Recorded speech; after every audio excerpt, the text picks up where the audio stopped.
নারায়ণগঞ্জের রূপগঞ্জে পূর্বাচল উপশহরের ৫ নম্বর সেক্টর ভূঁইয়াবাড়ি ব্রিজের পাশ থেকে অজ্ঞাত এক নারীর গলাকাটা লাশ উদ্ধার করেছে পুলিশ। সোমবার সকালে পূর্বাচলের কাঞ্চল কুড়িল বিশ্ব রোড সড়কের পাশে গুতিয়াবো সরকারি প্রাইমারি স্কুলের উত্তর পাশ থেকে এ মরদেহ উদ্ধার করা হয়। সোমবার সকাল ৭টার দিকে রাস্তার পাশে এক নারীর গলাকাটা মরদেহ দেখতে পেয়ে স্থানীয়রা পুলিশকে খবর দেয়। পরে পুলিশ ঘটনাস্থল থেকে মরদেহটি উদ্ধার করে। নারায়ণগঞ্জ জেলা সিনিয়র সহকারী পুলিশ সুপার মেহেদি ইসলাম বলেন, উদ্ধার হওয়া মরদেহের গলায় ও হাতে ছুরিকাঘাতের চিহ্ন রয়েছে।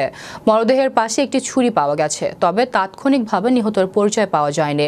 প্রাথমিকভাবে ধারণা করা হচ্ছে দুর্বৃত্তরা রাতের কোনো এক সময় রাস্তার পাশেই তাকে জবাই করে হত্যা করে ফেলে রেখে গেছে। তবে ময়না তদন্তের প্রতিবেদন আসলে মৃত্যুর সঠিক কারণ জানা যাবে।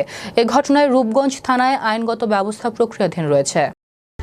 দিকে খবর পাই যে পূর্বাচলের ৫ নম্বর সেক্টরে একটি অজ্ঞাত পরিচয় নারীর গলাকাটা লাশ পড়ে আছে। খবর পাওয়া মাত্র আমাদের স্থানীয় ফাঁড়ি থেকে পুলিশ দ্রুত ঘটনাস্থলে আসে এবং আপনারা দেখেছেন, আমরা অলরেডি যে মহিলাকে হত্যা করা হয়েছে বলে আমরা প্রাথমিকভাবে ধারণা করছি, তাকে হত্যাকাণ্ডে ব্যবহৃত হতে পারে এমন একটি চাকু আমরা ঘটনাস্থল থেকে আলামত হিসেবে জব্দ করতে সক্ষম হয়েছি এবং আমাদের তদন্ত অব্যাহত আছে। এখনও আসলে আমরা পরিচয়টা শনাক্ত হতে পারি নাই। ফিঙ্গারপ্রিন্ট ম্যাচিংয়ে ওনার পরিচয়টা এখনও ম্যাচ করেনি, হয়তো বা পরে ম্যাচ করতেও পারে। আমরা লাস্টটা ময়নাতদন্তের জন্য হাসপাতালে পাঠাচ্ছি। ময়নাতদন্ত শেষে আমরা এই ব্যাপারে একটা আইনগত প্রক্রিয়া অবশ্যই নেওয়া হবে।